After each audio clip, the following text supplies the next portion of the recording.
무용론이 거세던 공공주택의 사전 청약 제도가 사실상 폐지됩니다.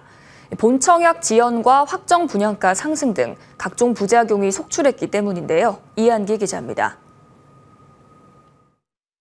1,500가구 규모 아파트 단지가 들어설 경기 군포 대암이 A2블록 신혼희망타운. 지난 4월 사업 시행자인 한국토지주택공사 LH가 본청약을 약 2주 남겨두고 본청약을 3년이나 미루겠다고 통지했습니다. 송전선로 지중화 작업을 두고 한국전력과 이견이 생겨 공사 지연이 불가피하다는 게 이유였습니다.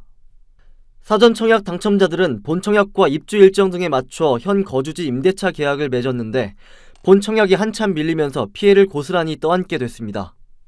사전 청약은 주택시장 안정 등을 목적으로 본청약보다 약 2-3년 빠르게 주택 수요자를 파악하는 제도입니다. 하지만 지구 조성과 토지 보상이 끝나지 않은 채 무리하게 진행하다 보니 본청약 지연과 확정 분양가 상승 같은 다양한 부작용을 낳았다는 게 국토부 설명입니다. 지난 2021년 제도입 이후 사전 청약을 실시한 곳은 모두 99개 단지. 이 가운데 13곳이 본청약을 진행했는데 예정대로 진행한 곳은 단 한 곳뿐입니다. 올해 9월과 10월 본청약 예정인 단지 가운데서도 7개 단지에서 사업 지연이 확인됐습니다. 이런 부작용들이 떠오르면서 국토부는 사전 청약 시행 중단 카드를 빼들었습니다. 신규 공급하는 공공분양주택은 사전 청약 없이 바로 본청약에 돌입하기로 했습니다.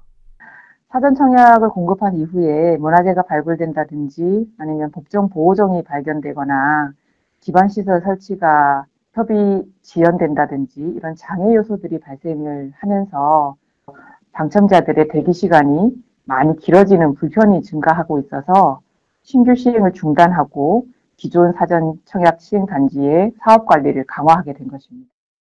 정부는 공공주택특별법 시행규칙을 개정해 사전 청약제를 아예 폐지할 계획입니다. 기존 사전 청약 당첨자에 대한 지원 방안도 내놨습니다. 본청약이 6개월 이상 지연된 경우 계약금 비율을 10%에서 5%로 하향 조정해 나머지는 잔금으로 납부할 수 있게 한 겁니다. 국토부는 앞으로 본청약이 지연되면 중도금 집단대출을 받을 수 있도록 문을 열기로 했습니다. 머니투데이 방송 이한기입니다.